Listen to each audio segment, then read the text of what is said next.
那些年背着我妈偷偷吃的糖果，你肯定没见过。拉丝糖，第一眼看到这个外包装，就感觉特别有情怀。重点是想拉多长都可以，薄薄一片，真的有这么神奇吗？这老人眼花的都看不到，就是这玩意吃起来吗？特别粘牙。至于拉丝呢，啥也没看到，差点假牙粘没了，头发也搭进去。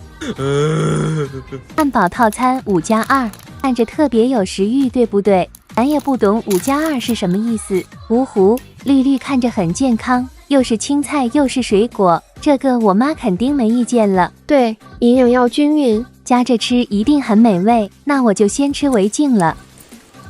无法形容的感觉。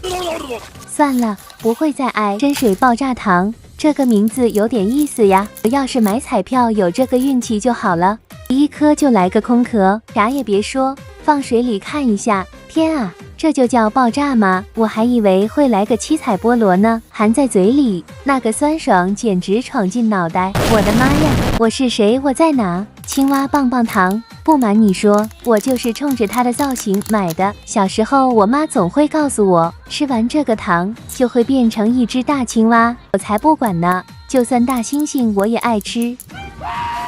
大大泡泡糖，每次去商场必买它，就是有点小贵，特别喜欢玩这个切一切，想吃多长就拉多长，吃完还能拿来装贴纸，比一比谁吹的泡泡最大。结果满脸粘住了。神龟酸梅茶，1包1毛钱，老板说吃完会变得很厉害，也不知道真假，感觉像沙子似的。现在已经穷到吃土了我，酸酸，特别扎嘴。请问厉害之处在哪里呢？